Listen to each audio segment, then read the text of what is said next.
she wishes to do so, you know. So if she chooses to go, zoom in. I don't mind seeing your pretty face so up close. What just happened? What just happened? You know what? You needed to see my eyes when you said that, because I might be tearing up. I don't know.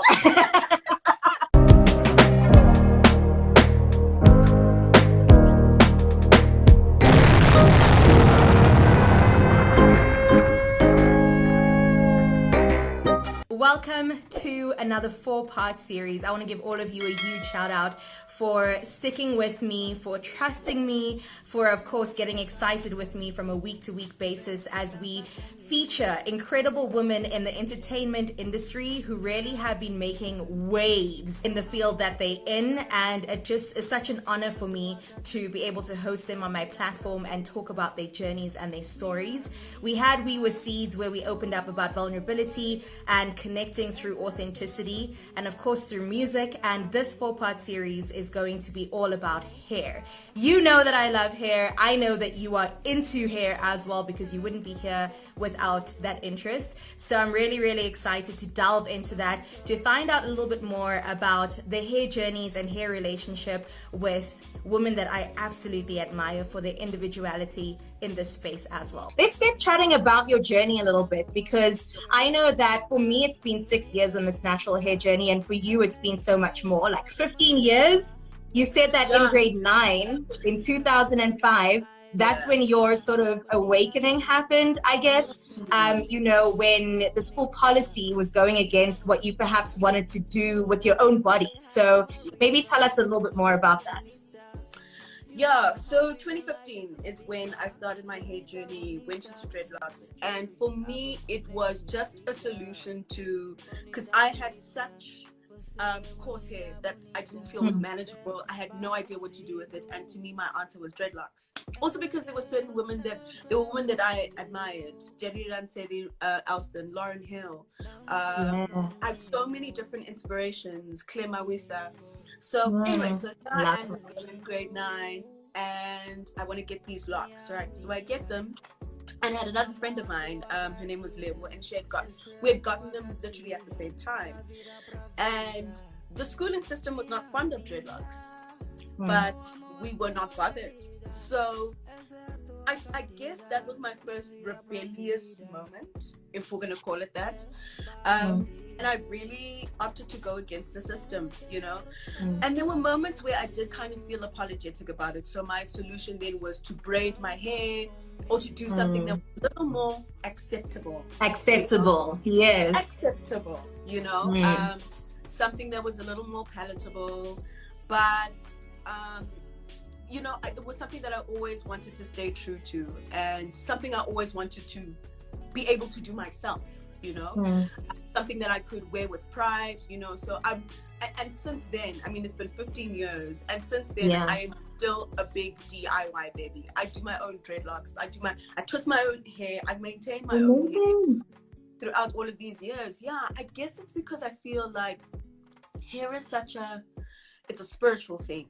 It's a huge spiritual thing for me. So to me, my relationship with my hair is nothing that I take very lightly. And so I've taken pride with me having the ability to do what I need to do with my hair, you know, and what I can do. So I've learned to, you know, I shorten it, I lengthen it, I extend it, I play with it, you know. So yeah, but it's been 15 years and a very fun 15 years for me. I don't see myself with anything else really. So one thing I really love about you is that you're what I've heard being called a fun natural. So you play around with your hair. You're not afraid to, you know, wear your wigs and wear your braids and wear your faux locks on top of your locks as well. So do you want to talk to me a bit about that self-expression and the fact that you don't see or feel any sort of limitation when it does come to your hair? Yeah. So when it came to dreadlocks, I've never been the type of person to do those super complicated braided hairstyles, right? It was never really my thing. But I wanted to, you could argue that dreadlocks are not the most versatile of looks. you know. So in moments I would want to play with my hair and do whatever at any point, you know. So if I choose to braid, if I choose to get faux locks on top of my locks, to me that is my alternative to dyeing my hair blonde, because I've had the dyeing hair experience, and you know, the fragility of hair, you know, when you it put dyes bleach your on it or anything. exactly. You know, so that bleach kind of compromises my hair, my natural hair. So to me getting faux locks on top of my dreadlocks was me changing my hair color and getting a different length or an extension to it. I'm just a colorful, playful person, you know, and I just love finding new ways and different ways to kind of express myself, however that comes across or however it may look, you know. So I'm unafraid. So sometimes it will be a wig, and it will be a big afro wig, because if you're dreadlocked, you know, you can't get a sleek, you know, it's not that type. Something like flat on your head. It can't happen. But you know, it can be like a big curly wig, you know. And I'm seeing a comment there, isn't it heavy? Yes, faux locks have been like pretty heavy. Especially yours, when they hang down here, you know what I mean? Exactly. You know, so they do get pretty heavy, but you know, once you get it done, you know, it doesn't seem all of that daunting to have that length and to have that weight on your head. And also just as a performer, as an expressionist, when I get on stage and I dance, hair just like, I love hairography. I love that. Yes. Hairography. So that movement, you know, it's also like really cool and really amazing, and also, you know, kind of is the extension to the performance itself, and to the extension to my character and my personality itself. So I love playing with my hair, and I will always be that girl, you know, to kind of take a risk and to find a new way to do me. I love that. And I think that that's it at the end of the day, and why so many people resonate with you. Because like you said, you are a fun, bubbly person. And so that translates in everything that you do. And we see that, and we want to be part of that as well. Let's touch a little bit on high school hair policy, because I think we just brushed past that. And it's something that really impacted you. And I think low-key it must have impacted me too, because throughout high school, I straightened my hair, and all I wanted was to, I guess, be as close to whiteness as possible, which in our minds is just acceptability, like we were saying in the beginning. And I obviously never got there because I got brown skin and my hair just didn't want to do that. And so I eventually got to a point, of course, of embracing my natural hair. But the policies in South Africa, I mean, shout out to Zuleika Patel in 2016 that stood up at Pretoria Girls High School, and the subsequent protests that have happened. I know you're also raising a young girl, a black woman essentially. So do you want to talk a little bit about this hair policy and how much you feel needs to be transformed in schools? Oh, yeah. Look, still a lot more work needs to be done, you know, because it especially needs to start in the schooling system, because then the transformation can seep into the corporate space, because you see that same language, you see that same approach to black hair and to blackness being dictated, being told what tone, what length, what shape, what form it needs to be in. And so once you set a tone that makes sense in the schooling system, it will make sense in the corporate space. So we need to get rid of the idea of what a professional and unprofessional look is. We need to, I guess, also kind of remind, or the schooling system needs to be reminded where we're at. You know, we are in Africa. We are in 100%. South Africa. Where the bulk of us are brown skinned, and we are born a certain way with a certain type of hair, and to be told that you, or to be made to feel that you are less of, is ridiculous, you know. And it's insane that in 2020, or that as something as recently as 2016, the fact that a young girl needs to protest to say that this is who I am, and why do you need to question me? Why do you need to challenge me, or challenge how and police me? Police me. Why do you need to police me? But it's also, it speaks to the volume of women, or to the mind and the logic of the girls that we're raising, you know, which is the same kind of energy that I hope to to give to my daughter, to nurture in her, for her to have a clear and an unapologetic understanding of who she is, and that she needs to be that and live that. Yes, there are certain things that will be I guess monitored as a parent, you know, of course, but if there's anything that lockdown has proven, you know, is that a child having pink colored braids doesn't affect her education. That's just what it is, you know. Children have been at home, they've been in front of their laptops, they've been in front of their computers, if they are even privileged to be in that space. But you have these little kids who have pink hair, who now have the opportunity to have like the December hair or the holiday hair. Right in August now, even. Exactly. So now they've got ample opportunity to have that now if they haven't gone back to school, obviously. But it's gone to prove that the color, the shape, the tone, the hair, the texture has nothing to do with their education. Absolutely nothing.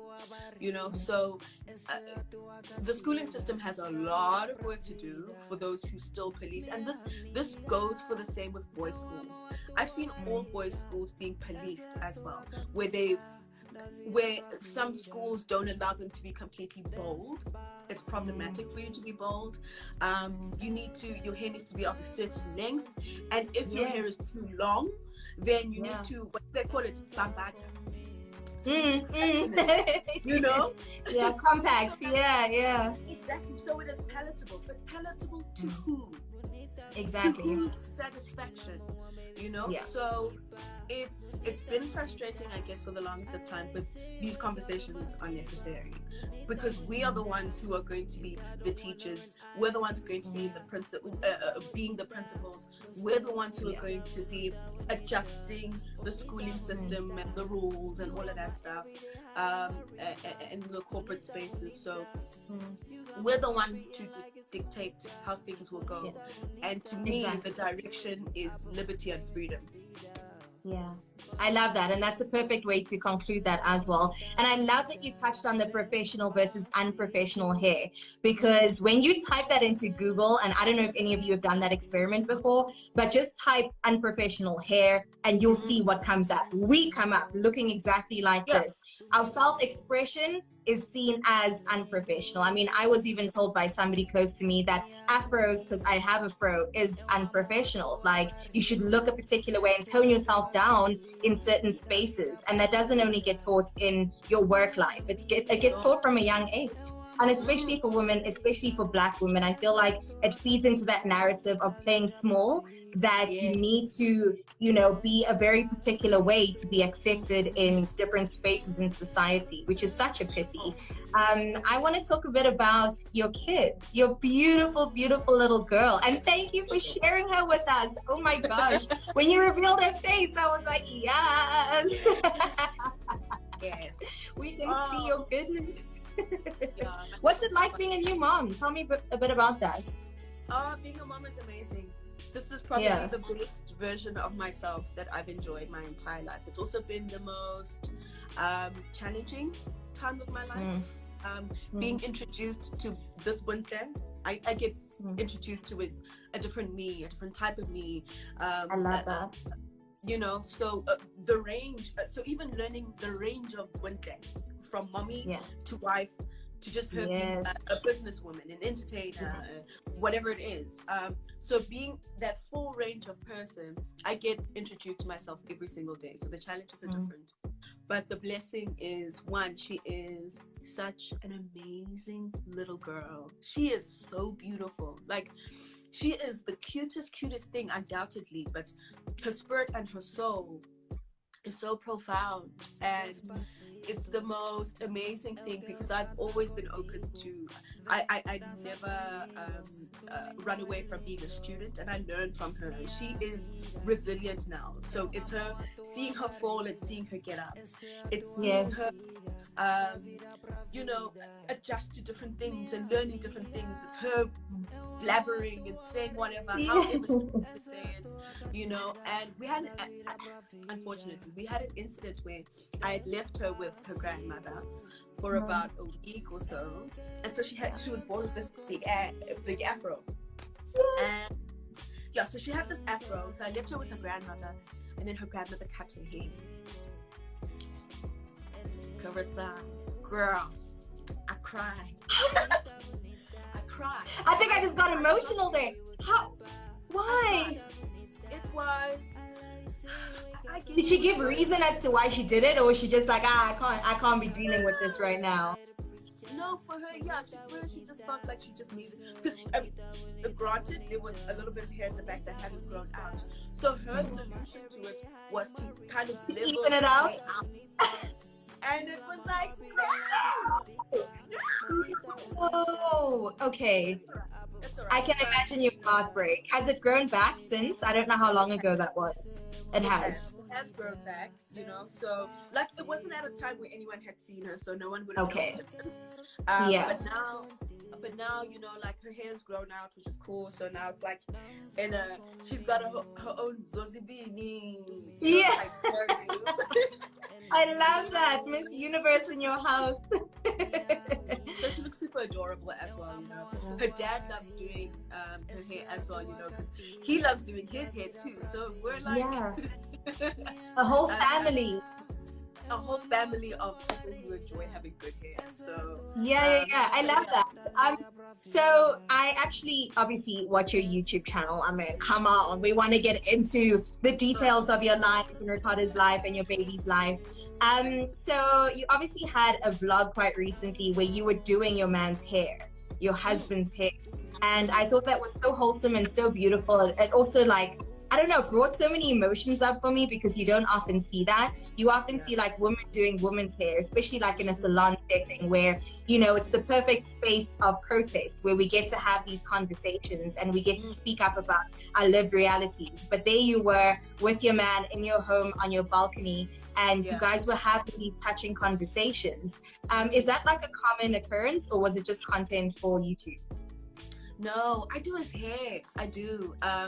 If I don't have the time, then he does have someone who goes and does his hair. But we're pretty much DIY people in the crib, you know. Yeah. So he'll trim his hair, he'll fade it, he'll edge it out, you know. Yeah. I'll braid it, I'll plait it, you know. So I mean, he'll do it'll be the inverse for me. He'll wash my hair. You know, he won't braid it, he won't twist it, but, you know, he'll wash my hair. So it's stuff that we do here at home. And I guess also because he also shares the same narrative that hair can't just be touched by anybody. And he also has his own trust issues. You know how guys are. One barber makes you sexy. One barber. So he is his one barber, but he does have a guy that he does trust outside of himself, and he gets his hair done with him, which is cool. But that would be like the trimming, the edging, the coloring, you know. But I normally braid his hair while twisted, and it's fun for me too. You know, I like being hands-on. You know, I like playing with his hair and braiding that hair. So yeah, it's what we do. And you're so good as well. I think that's what I found not shocking, because I don't want to underestimate you, but you were so good. Like, I was shook. And silence to your CV, like, that was incredible for me. Yeah, shout out to you, Bontle. You can't just talk about hair without talking about being a woman, without talking about being a Black woman as well. And I really love your approach to hair in terms of the freedom. And I said this in my Insta stories earlier that, you know, a friend of mine back in the day said, you know, Carissa, there are so many ways to be, you know, just talking about the liberties that we have as being a human, and the range, like you mentioned earlier, being a human being. But often being a Black woman, you aren't afforded that freedom. You know, there are so many rules of society. There are so many things that we have to do to be accepted in a marriage sense, in a friendship sense, in a, you know, a work sense, a school sense, whatever it may be. But I feel like you epitomize freedom and being a carefree Black woman, which is so important, especially raising a Black woman. So do you have anything that you think you will impart to your daughter in terms of her love for herself and her hair? Yeah, I mean, I guess I hope that she sees it more than she hears me speak of it. I aim every single day to be the things that I talk about or that I speak about.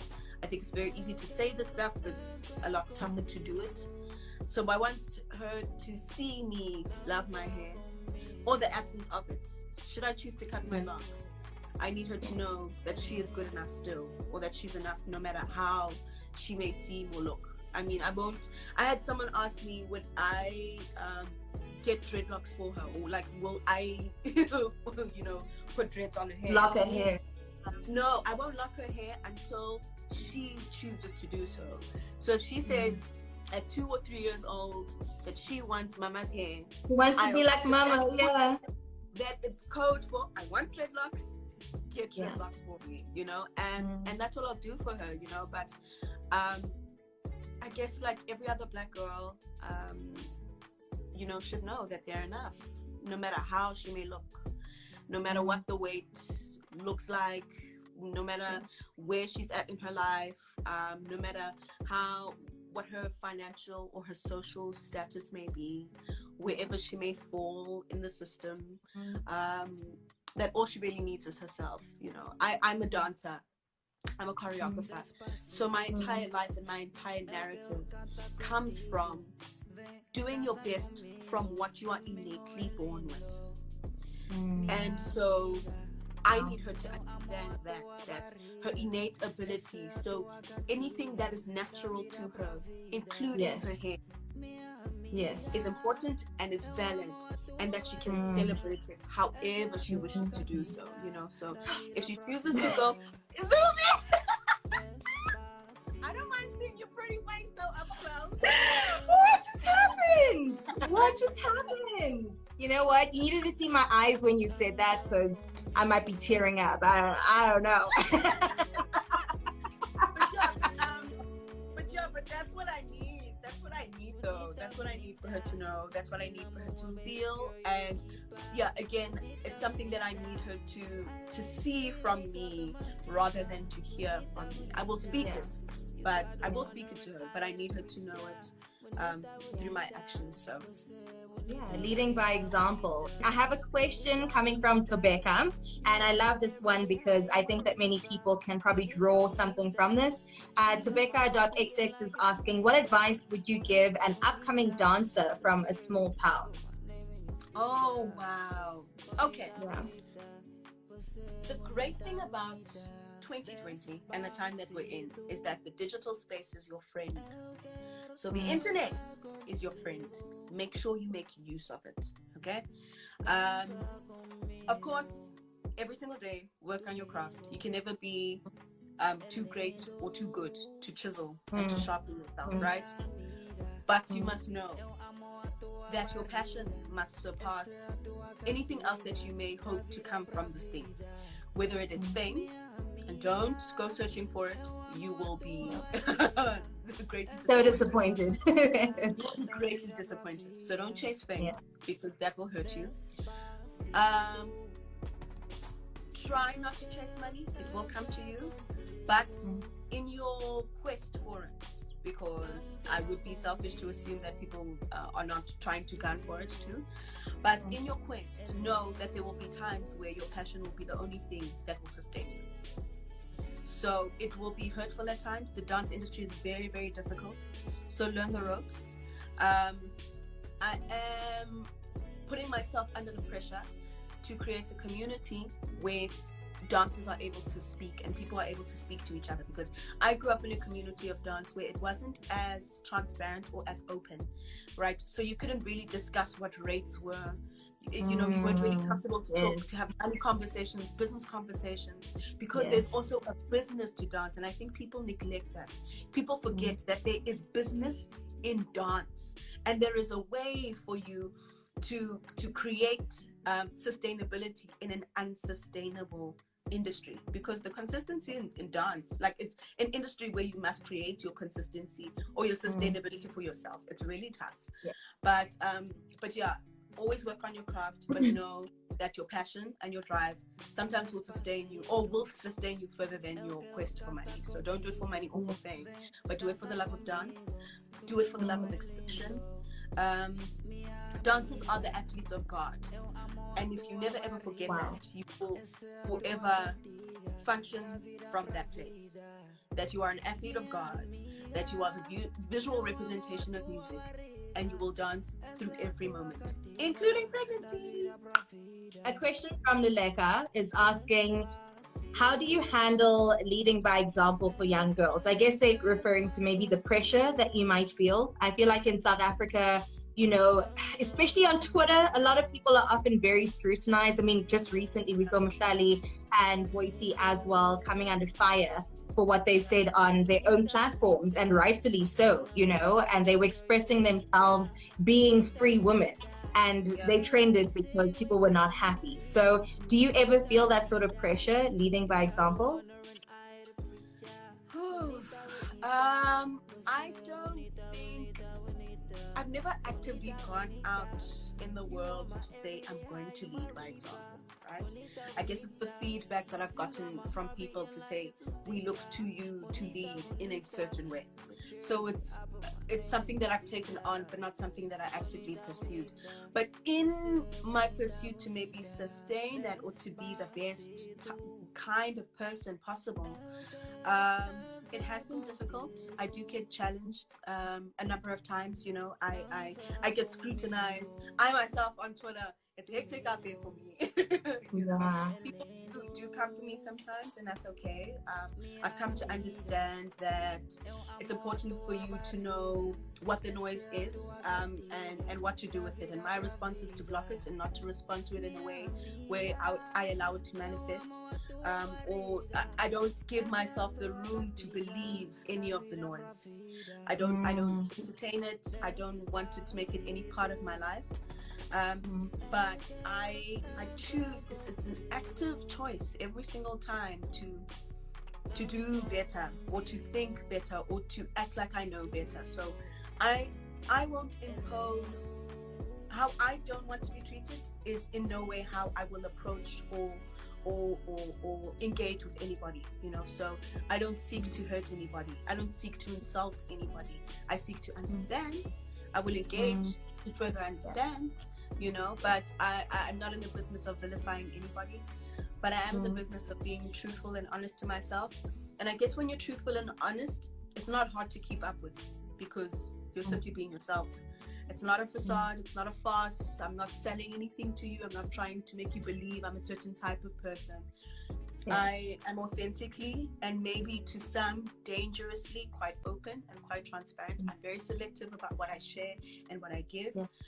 But I don't shy away from making mistakes. I don't shy away from mistakes being seen.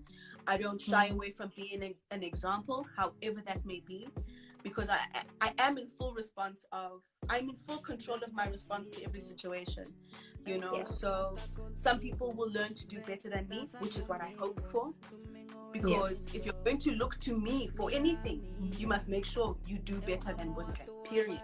And that's what I see, you know. So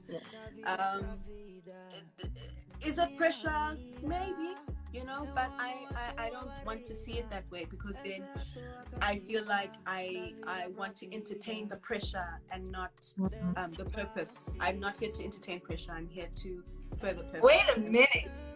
You just dropped a bar right there. Damn, Bontle, what? Don't entertain the pressure. You'll lose sight of the purpose. Come on now.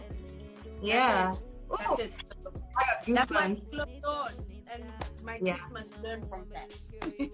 Thank you for your likes. Thank you for sharing your life, personal and public, so generously.